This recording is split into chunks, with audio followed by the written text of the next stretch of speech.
Hello everybody, this is me playing Hawks 2, which I'm going to share my first impressions of the game. It's Hawks 2. I'm playing the game using a SciTech joystick.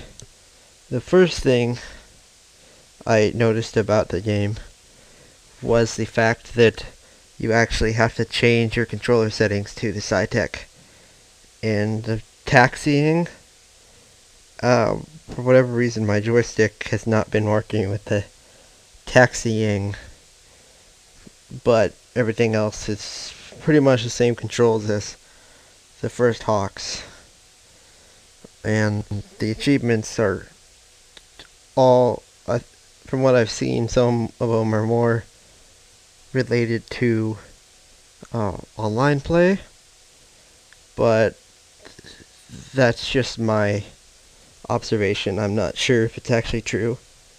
But yeah, my impression of this game so far, it's pretty cool in the fact that you actually get to take off and land now, and the missions are all pretty much tied together, in my opinion, better than they were before. And some of the missions are actually multiple missions put into one, such as this mission here.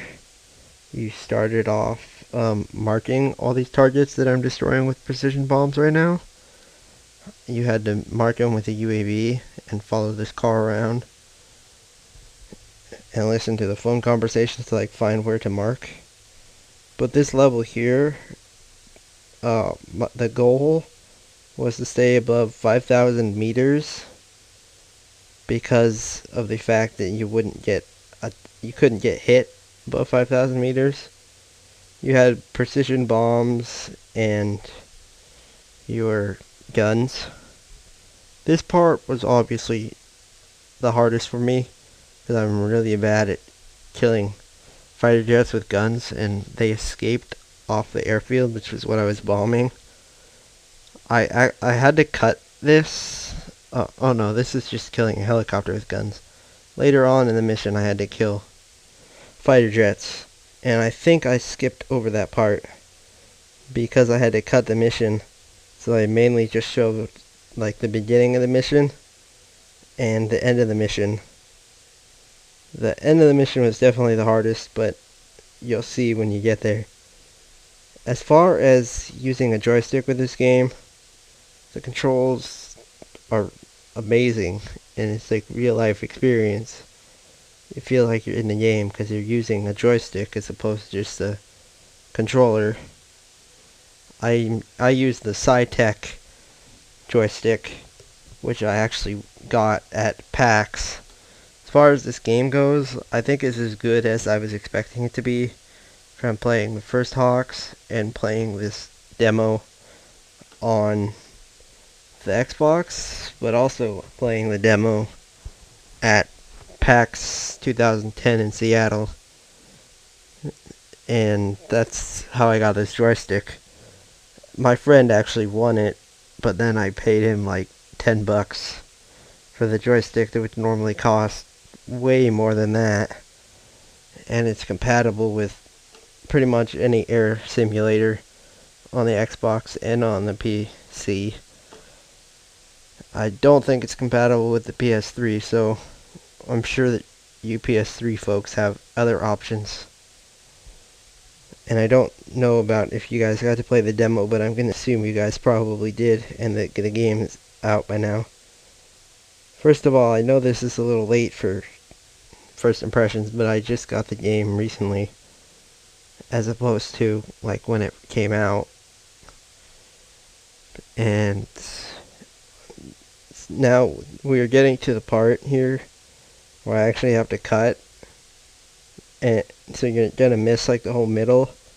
But basically, it was pretty much the same stuff, just getting to locations, bombing the targets, and then at the end, before you land, you have to bomb trucks, and if you go down the wrong way, it won't let you bomb them because it doesn't want you to damage the civilians.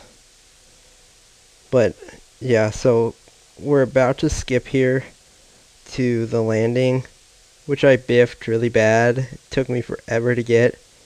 I'm going to show you one of the biffs and like say why I biffed, of course. But then I'm going to show you my actual landing, which ended up giving me an achievement because I actually landed without using I landed on an aircraft carrier without using an assist. And here is my failed landing about to come up right now. I got to that nav point, but I didn't want to record the next of it. Here's my failed landing right here. So I was trying to land, just following the assistance, like, oh, this is going to be so easy to land.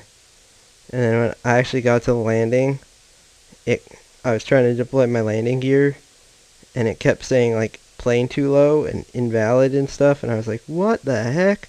Plane too low for landing. But I realized it was because I was actually pressing B to abort the landing. And I tried to land anyway without landing gear. Didn't go too well. And boom. But yeah, my impression of this game so far, I'd definitely give it at least an 8 or a 9 out of 10.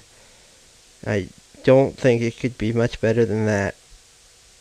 Unless they fixed like the taxiing thing, which it may be working, but I just can't figure out what's going on with the taxiing aspect and why it works on like landings and takeoffs, but and in the air, but my joystick won't work when I'm taxiing, like in the first couple of missions where you have to taxi.